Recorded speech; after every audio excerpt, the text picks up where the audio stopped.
Halo guys, selamat datang di channel aku. Sesuai judul dan thumbnail video ini, aku akan membuat kentang goreng.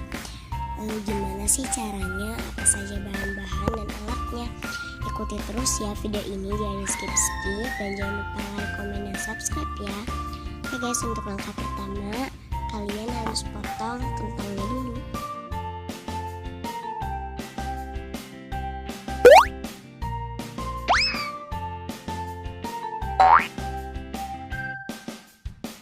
Nah guys, kalau udah dipotong-potong jadinya kayak gini.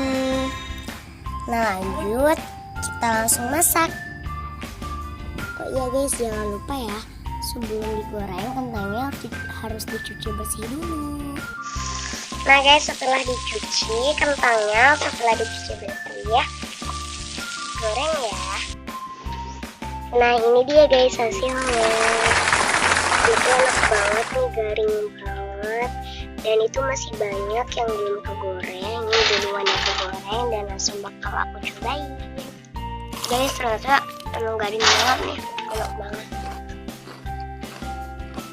Oke, segini dulu ya. Terima kasih. Wassalamualaikum warahmatullahi wabarakatuh. Jangan lupa like, comment, dan subscribe. Bye.